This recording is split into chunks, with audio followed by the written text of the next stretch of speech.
buying, tara sumama kayo sa pagsama ko sa pagbili ng Nood sakyan. kayo dahil sigurado ko pag single ka, magugustuhan mo to. Papakita ko lang sa inyo. Nagkasundo na sa presyo at kukuhanin na namin. And nasa ilalim pa siya ng parking ng client. Kaya binenta ng client yung sasakyan niya. Kasi kukuha siya ng brand new na SUV.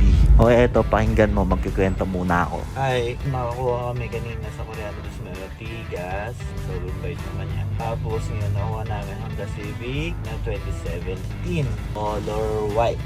So, ito siya. Ayos yung nakuha naman. Okay naman yung gulong 2021. Tapos, detailing lang na malala.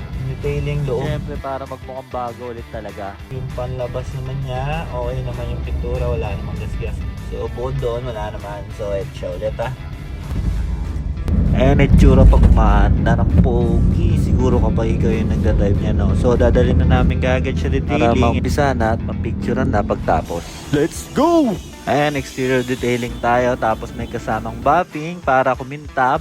Tapos sabay-sabay na, ipapacheck na rin natin yung compressor para sigurado naka-jacket ka sa loob. Nakita mo may barya pa kasi yan, papakintabin natin lahat yan. Tapos deep interior detailing tayo. Dahil para sa mga katulad yung maselan, gusto laging hugas bago kainin ay car wash yung sasakyan. Bukod doon, ipapacheck pa natin ulit. Dahil Honda Civic to, sa mekaniko pa ng Honda mismo. Scan na natin ulit to double check the wirings, electricals at mga airbags. Check fluids and brakes and PMS. Para malaman natin kung maayos pa ang tumatakbo yung sasakyan. Safetyness ba at kampante ka habang ginagamit mo yung sasakyan. Sasabayan na rin ng engine wash at engine detailing. Mga sulok-sulok, singit-singit at mga minor na makikita mo. Sigurado lilinisin at gagawin natin lahat. Yan. Para quality, pag may bumili, sigurado pag bili neto, ano lang kulang sa'yo. Hintayin natin matapos yung quality check, tapos montage tayo, video, available na to. Patawalin mo.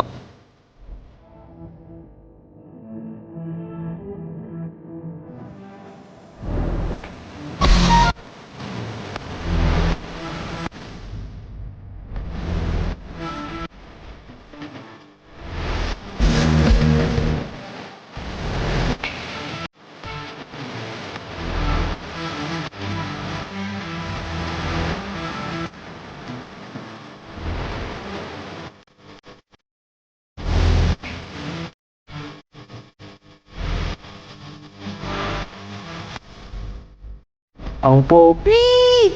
Gusto mo? Kaya mo ko. Thank you!